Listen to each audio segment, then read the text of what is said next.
ನಮಸ್ಕಾರ. Info with Swati ಚಾನಲ್ಗೆ ಆತ್ಮೀಯವಾದ ಸ್ವಾಗತ. ಇವತ್ತು ಎಲ್ಲ ಗೃಹಲಕ್ಷ್ಮಿಯರಿಗೂ ಒಂದು ಬಂಪರ್ ಗುಡ್ ನ್ಯೂಸ್ ಅಂತೂ ಖಂಡಿತವಾಗ್ಲೂ ಇದೆ. ಸೊ ವಿಡಿಯೋನ ಸಂಪೂರ್ಣವಾಗಿ ನೋಡಿ. ಬಂದಿರುವಂತಹ ಲೇಟೆಸ್ಟ್ ಅಪ್ಡೇಟ್ ಬಗ್ಗೆ, ಗೃಹಲಕ್ಷ್ಮಿ ಬಗ್ಗೆ ವಿಡಿಯೋದಲ್ಲಿ ತಿಳಿಸ್ಕೊಡ್ತೀನಿ. ತುಂಬಾನೇ ಹೆಲ್ಪ್ ಆಗುತ್ತೆ ಅಂಡ್ ಎಲ್ಲ ಮಹಿಳೆಯರಿಗೂ ಒಂದು ರಿಲೀಫ್ ಆಗುವಂತ ವಿಚಾರ ಕೂಡ ಇಲ್ಲಿ ಇದೆ. ಸೊ ಕಂಪ್ಲೀಟ್ ಆಗಿ ವಾಚ್ ಮಾಡಿ, ಚಾನಲ್ ಸಬ್ಸ್ಕ್ರೈಬ್ ಮಾಡ್ಕೊಳ್ಳೋದನ್ನ ಮರಿಬೇಡಿ. ಸೊ ಗೃಹಲಕ್ಷ್ಮಿ ಹಣ ಮೆಜಾರಿಟಿ 22 ಮತ್ತೆ 23 ಇವಾಗ ಬರಬೇಕಾಗಿದೆ. ಬಟ್ ಇನ್ನು 21ನೇ ಕಂತಿನ ಹಣ ಸುಮಾರು ಜನಕ್ಕೆ ಆಕ್ಚುಲಿ ಇನ್ನೂ ಕೂಡ ಕ್ರೆಡಿಟ್ ಆಗ್ಲಿಲ್ಲ. ಅದ್ರ ಬಗ್ಗೆ ಪ್ರತಿ ಸತಿನೂ ನೀವು ಕೇಳಿದಾಗ ನಾವಾಗ್ಲಿ ಅಥವಾ ಸರ್ಕಾರದವರಾಗ್ಲಿ ಹೇಳೋದು ಒಂದೇ ಒಂದು ನಿಮಗೆ ರೀಸನ್, ನಿಮ್ಮ ರೇಷನ್ ಕಾರ್ಡು ಕ್ಯಾನ್ಸಲೇಷನ್ ಆಗಿದೆಯಾ ಅಂತ ಫಸ್ಟ್ ಚೆಕ್ ಮಾಡ್ಕೊಬಿಡಿ.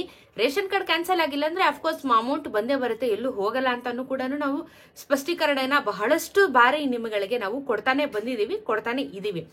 ಸೊ ನಮ್ ಜನ ಏನ್ ಮಾಡ್ತಾ ಇದಾರೆ, ರೇಷನ್ ಕಾರ್ಡ್ ಕ್ಯಾನ್ಸಲ್ ಆಗಿಲ್ಲ ಅಂತ ಅನ್ಕೊಂಡು ಮುಂದುವರ್ಕೊಂಡು ಹಣ ಬಂದಿಲ್ಲ ಅಂತ ಹೇಳಿ ಕಾಯ್ತಾ ಇದಾರೆ. ಬಟ್ ಫ್ಯಾಕ್ಟ್ ಏನು ಅಂದ್ರೆ, ನಾನು ಲಾಸ್ಟ್ ವಿಡಿಯೋದಲ್ಲೂ ನಿಮಗೆ ಒಂದಷ್ಟು ಪಟ್ಟಿನ ರಿಲೀಸ್ ಮಾಡಿದ್ರು ಸರ್ಕಾರದವರು. ಸೊ ಬರೋಬ್ಬರಿ 20 ಲಕ್ಷಕ್ಕಿಂತ ಹೆಚ್ಚಿನ ರೇಷನ್ ಕಾರ್ಡ್ಗಳಿಗೂ ಸಹ ಇವಾಗ ಕ್ಯಾನ್ಸಲೇಷನ್ ಆಗ್ತಾ ಇರೋ ಕಾರಣ ಈ ಗೃಹಲಕ್ಷ್ಮಿ ಯೋಜನೆ ಹಣ ಬರ್ದಿಲ್ದಿರೋರ್ದು ರೇಷನ್ ಕಾರ್ಡ್ ಕೂಡ ಕ್ಯಾನ್ಸಲ್ ಆಗಿರ್ಬೋದು. ಮಕ್ಕಳು ITBT ಕಂಪನಿಯಲ್ಲಿ ಕೆಲಸ ಮಾಡಿ IT ಪೇ ಮಾಡ್ತಿದ್ರು, ನಿಮ್ಮ ರೇಷನ್ ಕಾರ್ಡ್ ಕೂಡ ಕ್ಯಾನ್ಸಲ್ ಆಗ್ತಾ ಇದೆ. ಇದನ್ನು ಸ್ಕ್ಯಾನ್ ಮಾಡ್ತಾ ಇದಾರೆ ಸರ್ಕಾರದವರು ಅಂತಾನು ನಾನು ಕ್ಲಾರಿಟಿಯನ್ನ ಕೊಟ್ಟಿದ್ದೀನಿ. ಸೊ ಫಸ್ಟ್ ಪಾಯಿಂಟ್, ನಿಮ್ಮ ರೇಷನ್ ಕಾರ್ಡ್ ಆಕ್ಟಿವ್ ಇದೆಯೋ ಇಲ್ವೋ ಅಂತ ಫಸ್ಟ್ ಚೆಕ್ ಮಾಡ್ಕೊಳ್ಳಿ. ಚೆಕ್ ಮಾಡ್ಕೋಬೇಕು ಅಂದ್ರೆ ನೀವು ಬೆಂಗಳೂರು ಕರ್ನಾಟಕವನ್ಗೆ ಹೋಗಿ ಕೇಳಿದ್ರೆ ನಿಮ್ ರೇಷನ್ ಕಾರ್ಡ್ ನ ತಗೊಂಡೋಗಿ ಅವರು ತಿಳಿಸ್ಕೊಡ್ತಾರೆ. ಸೊ ಆಮೇಲೆ ಹಣ ಬ್ಯಾಗ್ ಬಂದಿಲ್ಲ ಏನ್ ಕತೆ ಅಂತ ಹೇಳಿ ಗೊತ್ತಾಗುತ್ತೆ. ಸೊ ನಮ್ದು ರೇಷನ್ ಕಾರ್ಡ್ ಆಕ್ಟಿವ್ ಆಗೇ ಇದೆ, ಆದ್ರೂ ನಮಗೆ ಗೃಹಲಕ್ಷ್ಮಿ ಹಣ ಬಂದಿಲ್ಲ ಅಂತ ನೀವೇನಾದ್ರೂ ಕಾಯ್ತಾ ಇದ್ರೆ ಅಫ್ಕೋರ್ಸ್ ನನ್ಗೆ ಅರ್ಥ ಆಗುತ್ತೆ. 21ನೇ ಕಂತಿನ ಹಣ ಸುಮಾರು ಜನಕ್ಕೆ ಬಂದಿಲ್ಲ, ಇನ್ನೂ ಸಹ ಬರ್ತಾನೆ ಇದಾವೆ. ಕೆಲವೊಂದು ಭಾಗಗಳಲ್ಲಂತೂ ಅಮೌಂಟೇ ಬರ್ಲಿಲ್ಲ. ಲಾಸ್ಟ್ ಟೈಮ್ ಏನ್ ಮಾಡಿದ್ರೆ ಹೇಳಿ, ಇದೇ ತರ ಒಂದು ಕಂತಿನ ಹಣನ ಎಗರಿಸಿದ್ರು ಆಲ್ಮೋಸ್ಟ್ ಸರ್ಕಾರ, ಆಮೇಲೆ ಅದನ್ನ ವಾಪಸ್ ಕೊಟ್ರು. ಬಟ್ ಇವಾಗ ಬಂದಿರುವಂತ ಲೇಟೆಸ್ಟ್ ಅಪ್ಡೇಟ್ ಪ್ರಕಾರ ಏನಿದೆ ಅಂತ ಅಂದ್ರೆ, 22, 23ನೇ ಕಂತಿನ ಹಣ ಏನ್ ಅಮೌಂಟ್ ಬರ್ಬೇಕಾಗಿದೆ, ನಾವ್ ಅನ್ಕೊಂಡ್ವಲ್ಲ ಈ ತಿಂಗಳು ನಮ್ಗೆ ಆಲ್ಮೋಸ್ಟ್ ಒಂದ್ 3 ಕಂತಿನ ಹಣ ರಿಲೀಸ್ ಮಾಡ್ಬಿಟ್ರೆ ಎಲ್ಲರಿಗೂ ರಿಲ್ಯಾಕ್ಸ್ ಆಗುತ್ತೆ, ಅದು ಪೆಂಡಿಂಗ್ ಅಮೌಂಟ್ ಇರೋದಿಲ್ಲ ಅಂತ ಹೇಳಿ. ಸೊ ಅದೇ ರೀತಿ ಅನ್ಕೊಂಡು ಈಗ ನಮಗೆ ಒಂದ್ ಸ್ವಲ್ಪ ರಿಲೀಫ್ ಸಿಕ್ಕಿರುವಂತದ್ದು. ಸೊ ಏನು ವಿಷಯ ಅಂತ ಅಂದ್ರೆ, ನಮಗೆ ಹಣ ರಿಲೀಸ್ ಆಗ್ತಾ ಇದೆ.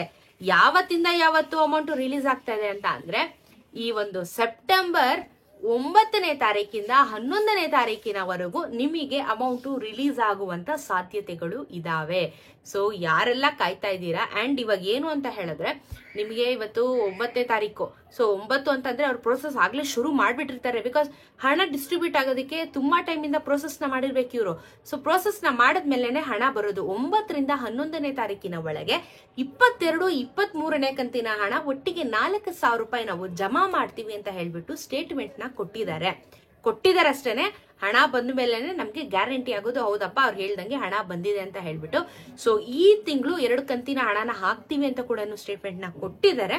ಸೊ 9 to 11 ನಮಗೆ ಯಾವತ್ತು ಬೇಕಾದ್ರೂ, ಯಾವ ಜಿಲ್ಲೆಗೆ ಬೇಕಾದ್ರೂ ಹಣ ಜಮಾ ಆಗಬಹುದು. 22 ಮತ್ತೆ 23 ಈ ಜಿಲ್ಲೆಗೆ ಬರುತ್ತೆ ಫಸ್ಟ್ ಅಥವಾ ಅವ್ರಿಗೆ ಬರುತ್ತೆ ಅನ್ನೋದೇನಿಲ್ಲ, ಯಾರಿಗೆ ಬೇಕಾದ್ರೂ ರ್ಯಾಂಡಮ್ ಆಗಿ ಹಣ ಬರುವಂತದ್ದು ಪ್ರೋಸೆಸ್ ಶುರುವಾಗುತ್ತೆ.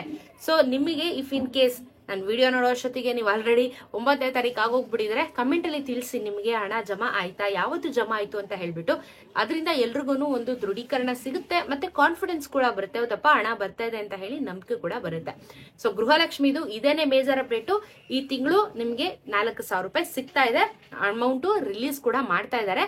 ಸೊ ಹಣ ಬಂದ ಮೇಲೆ ಕಮೆಂಟ್ ಹಾಕಿದ್ಮೇಲೆ ಹೌದಪ್ಪ ಇವ್ರು ಹೇಳಿದ್ ಕರೆಕ್ಟು, ನಮ್ಗೆ ಹಣ ಬಂತು ಅಂತ ಅಂದ್ರೆ ಸರ್ಕಾರ ಹೇಳಿರೋದು ಕರೆಕ್ಟು ಅಂತ ನಂಬಿಕೆ ಕೂಡ ಬರುತ್ತೆ. ಸದ್ಯದ ಮಟ್ಟದಲ್ಲಿ ಇದೇನೆ ಒಂದು ಸ್ಮಾಲ್ ಅಪ್ಡೇಟ್ ಗೃಹಲಕ್ಷ್ಮಿ ಬಗ್ಗೆ. ನೆಕ್ಸ್ಟ್ ಫ್ಯೂಚರ್ ಅಲ್ಲಿ ಯಾವುದೇ ರೀತಿ ಅಪ್ಡೇಟ್ಸ್ ಗಳು ಬಂದಲ್ಲಿ ವಿಡಿಯೋ ಮಾಡಿ ತಿಳಿಸ್ಕೊಡ್ತೀನಿ, ಅದರಿಂದ ನಿಮ್ಗೂ ಸಹ ಬಹಳಷ್ಟು ಮಾಹಿತಿ ಸಿಗುತ್ತೆ. ಸಿಗೋಣ ಮತ್ತೊಂದಷ್ಟು ವಿಡಿಯೋ ಒಂದಿಗೆ. ಚಾನೆಲ್ ಸಬ್ಸ್ಕ್ರೈಬ್ ಮಾಡ್ಕೊಳ್ಳೋದನ್ನ ಮರಿಬೇಡಿ.